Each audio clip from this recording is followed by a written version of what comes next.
Hello అండి. Welcome to my channel Anu's kitchen and blogs అండి. ఈరోజు వీడియోలో చాలా simple and tasty lunch box రెసిపీని చూపించబోతున్నాను. చాలా టేస్టీగా ఉంటుందన్నమాట. ఇలా ఒక్కసారి బెండకాయ రైస్ చేసి పెట్టండి. పిల్లలు లంచ్ బాక్స్ మొత్తం ఖాళీ చేసుకుని వస్తారు. అంత బాగుంటుందండి. ఇంట్లో కూరగాయలు లేనప్పుడు అలాగే బద్ధకంగా ఉన్నప్పుడు ఈ రైస్ చేసుకోండి. చాలా సింపుల్గా అయిపోతుంది. ముందుగా ఒక రిక్వెస్ట్ అండి, మన ఛానల్ని కనుక ఫస్ట్ టైం చూస్తున్నట్లయితే ప్లీజ్ సబ్స్క్రైబ్ చేసుకోండి. అలాగే నా ఛానల్లో చాలా రెసిపీస్ ఉన్నాయి. లైక్ చేసి మీరు ఫ్రెండ్స్కి ఫ్యామిలీ మెంబర్స్కి షేర్ చేయండి. మరి ఇంకా లేట్ చేయకుండా ఈ బెండకాయ రైస్ని ఎలా తయారు చేసుకోవాలో చూద్దాం. ముందుగా స్టవ్ మీద ఒక ప్యాన్ పెట్టి 1 టేబుల్ స్పూన్ వరకు ఆయిల్ వేసుకోవాలి. ఆయిల్ హీట్ అయిన తర్వాత ఆవాలు, జీలకర్ర వేసుకోవాలి. అలాగే ఇందులోనే ఉల్లిపాయలు, పచ్చిమిరపకాయలు కూడా వేసుకోవాలి. 2 రెమ్మల వరకు కరివేపాకు కూడా వేసి ఒకసారి బాగా ఫ్రై చేసుకోవాలి. ఇలా వేగేటప్పుడే ఒక 2 టీ స్పూన్ల వరకు జీడిపప్పులు వేస్తున్నాను. ఇది ఆప్షనల్ అండి, వేయకపోయినా కూడా పర్వాలేదు. అలాగే 1 కప్పు వరకు బెండకాయ ముక్కల్ని ఇలా మీడియం సైజులో కట్ చేసి వేసి ఫ్రై చేసుకోవాలి. బెండకాయలు వేగేటప్పుడు మీడియం టు హై ఫ్లేమ్లో పెట్టుకుని వీటిని బాగా ఫ్రై చేసుకోవాలండి. బెండకాయలు అంతా కూడా చక్కగా వేగుతుందనమాట. లో ఫ్లేమ్లో పెట్టి ఫ్రై చేస్తే కనుక మనకి జిగురు జిగురుగా వచ్చేస్తుంది. కాబట్టి అలా ఫ్రై చేసిన తర్వాత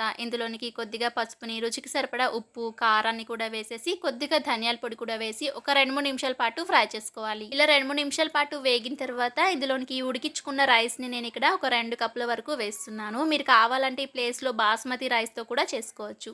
అలాగే ఇంట్లో మిగిలిపోయిన రైస్తో కూడా చేసుకోవచ్చు అండి. ఎలా చేసుకున్నా కూడా చాలా టేస్టీగానే ఉంటుందన్నమాట. ఇలా వేసిన తర్వాత హై ఫ్లేమ్లో పెట్టుకొని ఒక 2-3 నిమిషాల పాటు బాగా ఫ్రై చేసుకోవాలి.